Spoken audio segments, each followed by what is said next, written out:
भय। भौतिक जगत में ऊर्जा कई प्रकार के होते हैं। गतिज ऊर्जा, स्थैतिज ऊर्जा, प्रकाश ऊर्जा, ध्वनि ऊर्जा इत्यादि।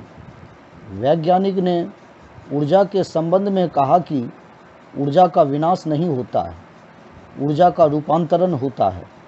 जैसे गतिज ऊर्जा से बदलकर स्थैतिज ऊर्जा में। भगवान बुद्ध ने कहा, कोई भी वस्तु जो प्रकृति में है उसका रूप परिवर्तन हो सकता है, विनष्ट नहीं हो सकता है। अध्यात्म जगत में भी कई प्रकार की ऊर्जाएं हैं, रचनात्मक और विनाशात्मक।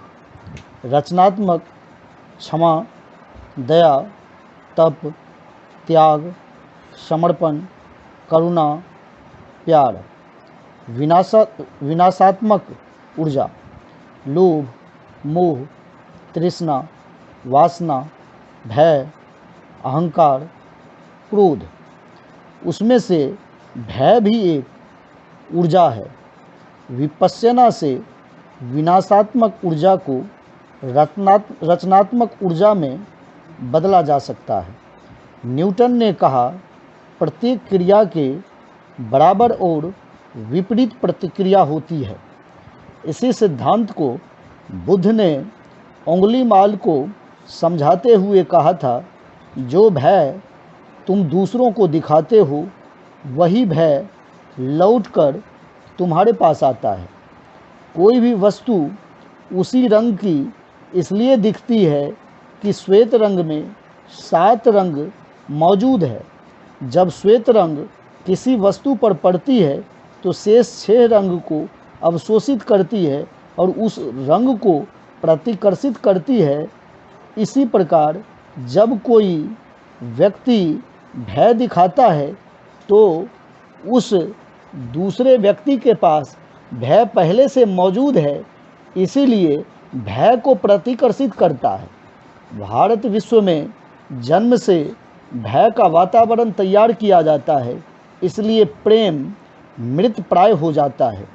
जब किसी बच्चे को बुलाता है और वह पास नहीं आता है, ज्यों ही उसे कहता है भूत, तो दौड़कर निकट आ जाता है और जीवन पर्यंत भूत नाम से डरता है। पिता से, गुरु से, स्वर्ग नरक, ईश्वर, तरह तरह के भय दिखाकर डराया जाता है। कुछ चालाक लोग इस तिक्रम को समझ गए तो वे भय से मुक्त हो गए। वैसे लोग आसानी से संसद में ईश्वर की शपथ लेते हैं। कर्तव्य, ईमानदारी का क्या वैसे लोगों को ईश्वर का भय है क्या? भय से इंसान प्रतिज्ञा करता है और चरित्रवान का ढोंग करता है। प्रेम से परिपूर्ण होने पर खुद से कमिटमेंट कर शीलवान बनता है और शीलों को पालन करता है। कोई प्रेमी प्रेमिका एक दूसरे से भय के कारण प्रतिज्ञा करता है ताकि वे एक दूसरे से जुदा न हो। अपने आप को चरित्रवान बताता है। भयभीत रहने के कारण एक बच्चा भय के कारण अपने पिता का आज्ञा का पालन करता है, क्योंकि माँ बच्चे को कहती है, ऐसा मत कर, वैसा मत कर, पापा आ रहे हैं। जब बड़ा होने पर, भय समाप्त होने पर आज्ञा का उल्लंघन करता है।